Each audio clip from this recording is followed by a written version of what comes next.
We're back. Our next guest is Reid Henry of My Darkest Days. Thanks for coming by. Thanks for having me. I'm excited. Like I said, there's a lot of history with this song. We'll get into it. But we got to start off with Rockfeed DJing at Aftershock, you guys joining on. How did this all come about? How did that happen? It's a crazy story, actually. So, I mean, I've been a Rockfeed fan for a really long time, just like Matt, and I guess he's a fan of the song and of the band, and so the Thursday before Aftershock, he posted in his stories that he was going to be that he like leaked a song from his set list that he was going to spin Porn Star Dancing, and so Matt and I both reshared it and kind of talked, and we're like, whoa, like that'd be wild to sing it with him or like pull up. So Yeah. I guess Matt and Brian from Rockfeed spoke, and then we all connected, and it sort of made plans to do it. But it was in like a day and a half, and 3 Days Grace was going to be there. So Matt was like, he's locked in. And he wasn't 100% certain at first, so I had to kind of wait for Matt to like lock down his schedule. And then once he did, I just like took a bunch of airline points and flailed at getting flights in and out. And thankfully, 3 Days Grace were amazing and accommodated me, and Aftershock was awesome. And I managed it, and I pulled up, and like I hung out with I landed, hung out with the 3 Days Grace guys for a little while, and then Matt and I went and did the business. But it was It was wild. epic. Like I said, it was so I grew up with My Darkest Days and Hinder and Crossfade and all of those bands, during my LA wild phase. So it brings back the best memories for me. So to have you guys join in last minute, and I love Rockfeed. They're always supporting the music scene in general, but they seem to he likes Ronnie Radke. Like he likes the underdog, sometimes the evil one, or the band that maybe isn't number one on the charts. And I love those bands, so I just vibe with everything they do. But that is really cool that you guys are still tight, and you've gone on to do other music projects as well. Like I was gonna tell you though, so we used to fight at Crazy Girl Strip Club in Hollywood who got to enter to Porn Star Dancing because it was so Really? popular in 2010. We would pay the DJ extra money to be able to enter, and we couldn't use it for another couple hours. But I performed so many times. My intro was Porn Star Dancing, and it's very soulful, incredible family memories. That's awesome. Thank you so much. I mean, I too share some of those wild memories from the the good old days or the bad old days, depending on how you want. Good and bad. I bet your MySpace page was lit. Was it pretty lit? It was pretty lit. MySpace was prior to MDD. By the time we were in MDD, kind of Facebook it took over, and if you were still using MySpace, you were like side-eyed and like eye rolled. It quick. But yeah, I started off in the MySpace era of like 2004, playing in punk rock and metal bands as a kid, and just like playing music to anybody who would listen. And we were probably terrible, but we loved I loved Korn. I loved the Deftones. I loved, the Smashing Pumpkins and all these grunge rock and 90s rock and 2000s rock. Puddle of Mud was one of the first records I ever owned. And I moved out at 18 and moved down to the city, which was Toronto for me, and into a live-in rehearsal space, which was like a cult. And I had my, high school friends that played music with me, and we were allowed to jam 12 hours a day, so we did, and just made shit work and like did whatever it took to pay the rent and just figure it out. And we did that for like probably 3 or 4 months. And My Darkest Days lived next door to me. And I have this like core memory of Matt in a robe knocking on my door to bum a cigarette. Yeah. But I only had half a cigarette, so we shared it. It's like smoking this part, That's you that's a know, good bandmate right there. You knew it was going yeah, to be a connection. right? You're from Canada, right? Or you Yeah. just been okay. Are you there now or in the States? I'm in Seattle right now. I'm living here for a bit. I go back and forth a lot. I live in out west now in Canada, but man, I miss LA every day. It's one of the only places in the world that honestly, like, people hate on it, and I get it and whatever. But like for me, maybe I love all the things people hate about it because it makes me feel like where I live now, there's not as many artists, and I think when you live apart, there's some good things, and I have a lot of writer friends that love that. But just over time, it starts to kind of wear on you, and you just sort of feel like a weirdo. And I am a weirdo, so I like being Yeah. amongst weirdos. So I miss, the vibe. I'll go I back. completely vibe. I've been having withdrawals. I left in 2015 because I wanted to raise my family back where I'm from, Sacramento. It's a little bit safer and I could buy a house. It's more affordable. But just this last year, starting a podcast, I'm talking to all my friends in LA and I'm missing them and the scene, and I want to go back. Let's do it. Okay, let's do it. Let's all get in a van and get everyone from Seattle and from Portland and Sacramento, and we'll just all move down to LA. Converge. Yeah, Yeah. they'll love. So I want Yeah. to know how did this is random, but back to porn star dancing because it was a highlight in my life. How did Ludacris and Chad get on it? So Chad Kruger, like found Matt and found the band in probably '07, like as I met them. And you know, so like My Darkest Days was especially in our scene, like the band was for sure gonna work. Like they were so slick, they were so good. I got to like basically open up for them with the band I sang in, and like you know drink their beer. And over Yeah. time, by the time they were starting to get things going, Chad had been working with the band a little bit, working with Matt, and I like was teaching the people auditioning for the band how to play the guitar parts better. And finally, like they had a meeting and we're like, "You're in the band." That's So awesome. yeah, Chad was a huge part of making that band what it was, and we love him forever for it, and are super grateful for him and Joey Moy and Casey Marshall back in the day, and all the people who made Neil Sanderson, of course, and um, everybody who helped try to make that band uh, saw the value and saw the possibilities with My Darkest Days. Um, you know, but in the end, yeah, Chad was a huge part of helping us grow as artists, and so Chad had a friend, was friends with Ludacris, friends with Zach Wild, and when that song came about, it was just too perfect, and I think he saw that, and made the calls. Yeah. I love it. Did you guys ever open for Nickelback?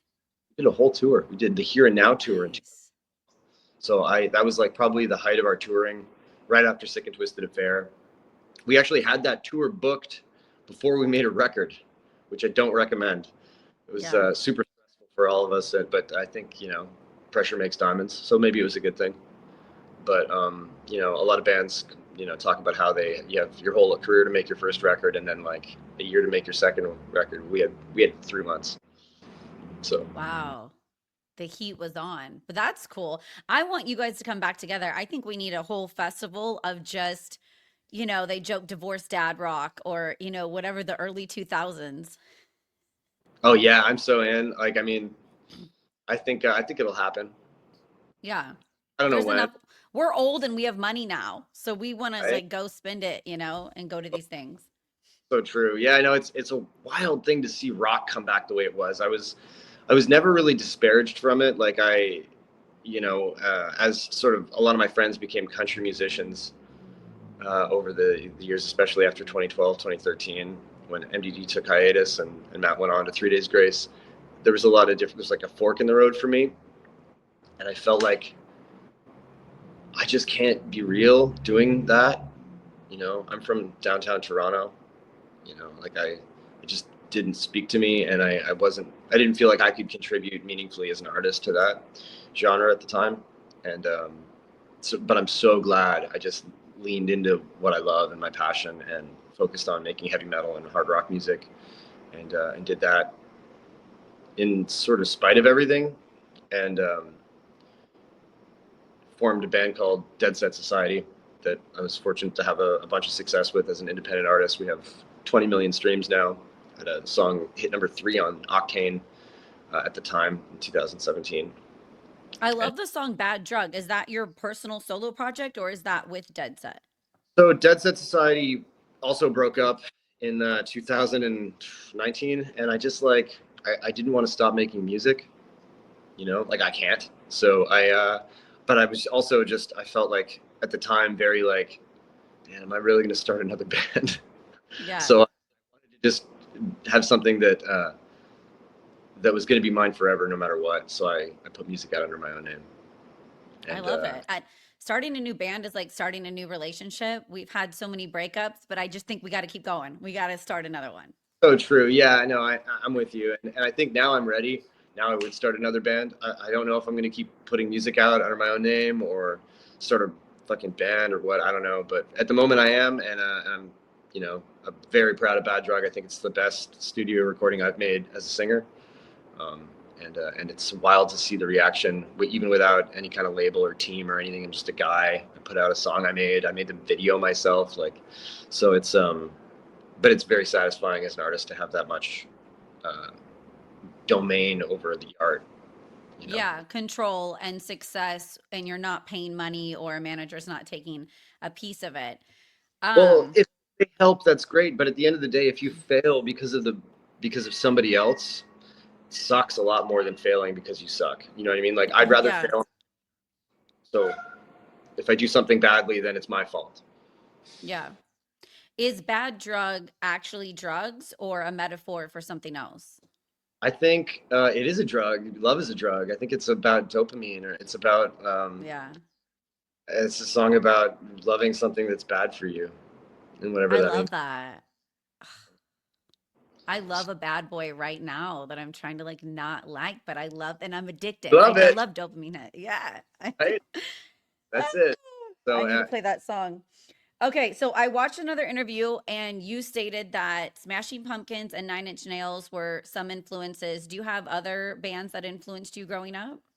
Deftones was the band that I showed everybody, and at the time, like I think for whatever reason, like I was just waving the flag for so many years. I loved that band so much. They were a huge influence on me and my music, and White Pony, and so to see White Pony like trend and go viral, and like they're selling out stadiums is like the coolest thing.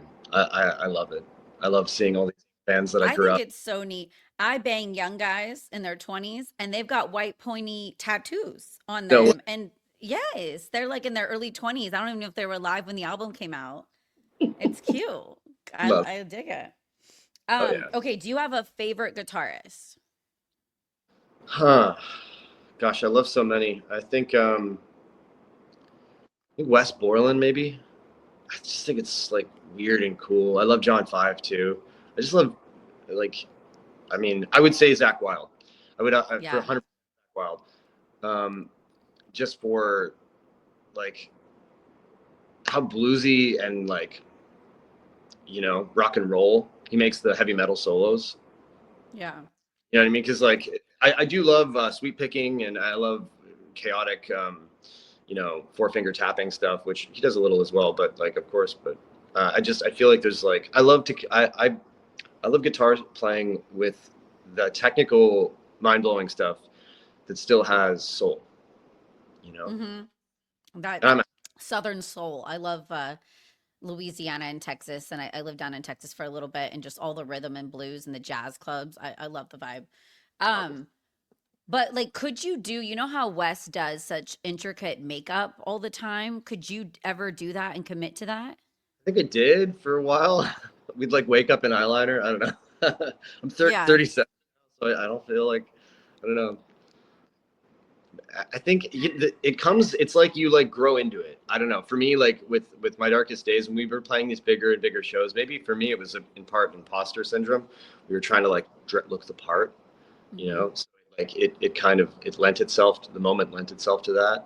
But yeah, no, maybe I don't think it'd bother me. I don't know. I did it for a long time. Yeah. I'd wake up too with makeup from the night before sometimes and just add to it and go to a party and, it was You're still good rock and times. roll. Yeah. Yeah. I want Um, more about your porn star dancing experience. Yeah, so like I'll be honest, I was thinking memories, getting to talk to you and having the honor of having you buy my new podcast. I was in a relationship with Joey Jordison of Slipknot. I'm dancing at one of the best topless only. So it's more like burlesque and we're all classically trained in Cool. choreographing routines, So it was just incredible. And then Wednesdays, we had Wild Wednesdays where bands got to go on stage. So we stripped around bands and a lot of them took off. Black Veil Brides, Yeah, just all these new yeah. bands.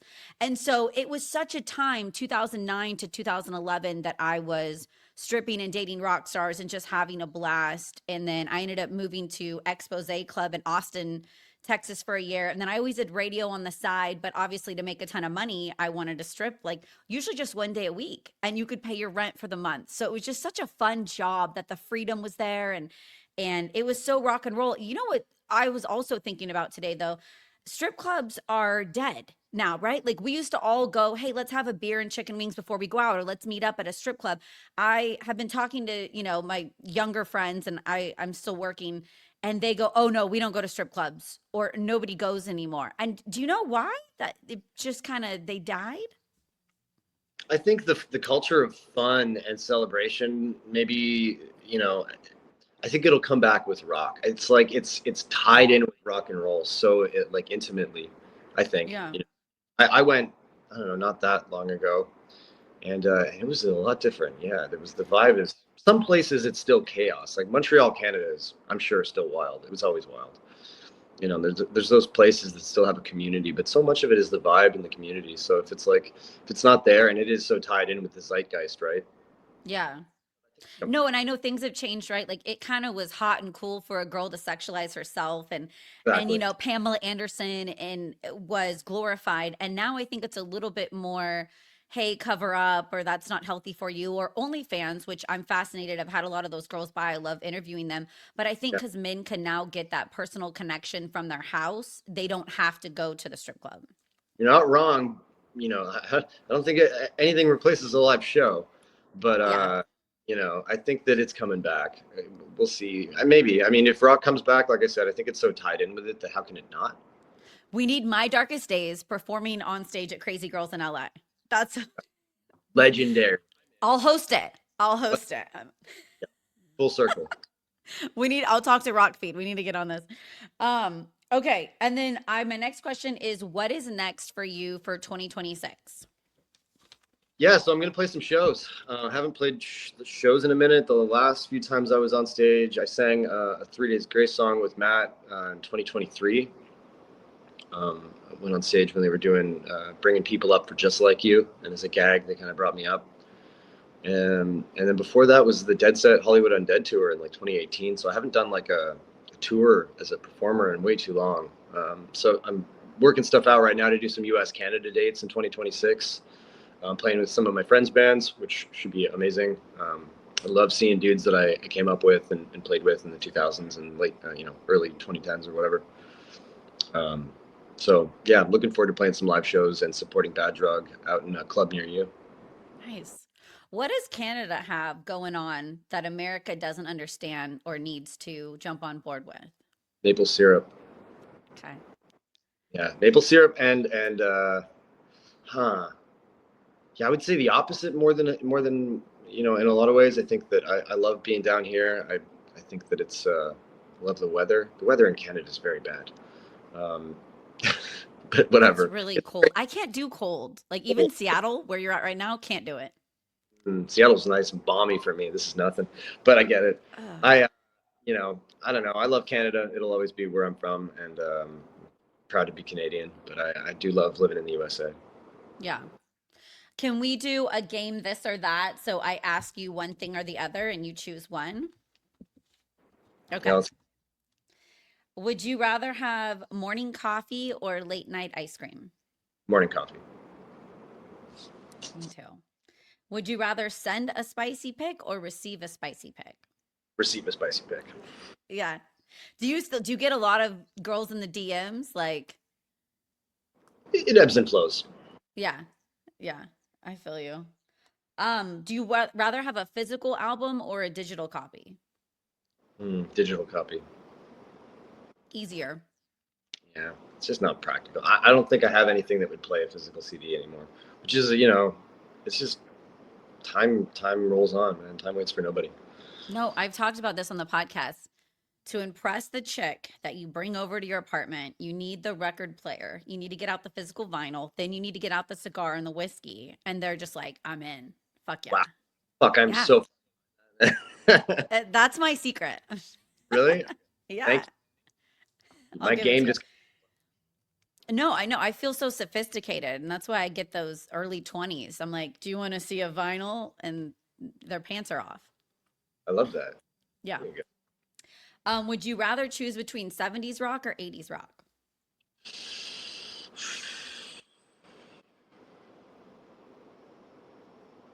80s rock.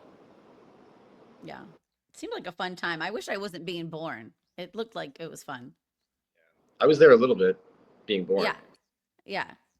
Um, grunge music or ska music? Grunge music. I like the 90s. Shout out to Seattle. Yeah, that's right. You're in the heart of it right now. Okay, being on stage or backstage? On stage. It's the vibe. Oh, dating a fan or dating someone that doesn't know who you are? Dating someone that doesn't know who you are. I did marry someone like that, and we've since separated. But yeah, so Yeah. maybe that's the wrong answer.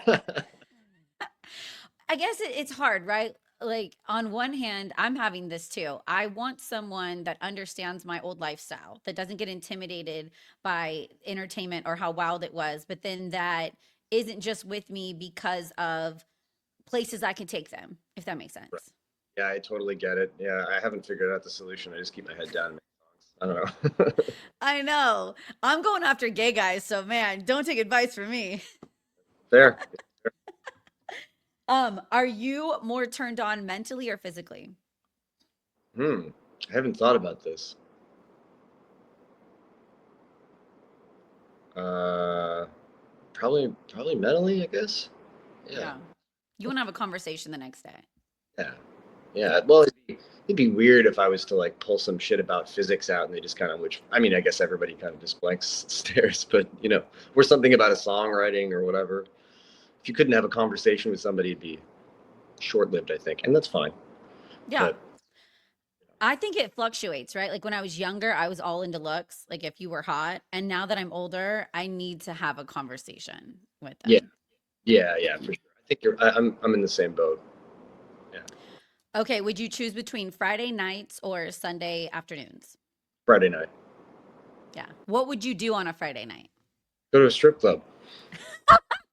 Love it. I love it. Well, dude, thank you so much for stopping by Steph's Rock Show. Love the song Bad Drug. We want My Darkest Days to get back together again, and we're going to keep up to date. If you're in Sacramento, you guys better let me know.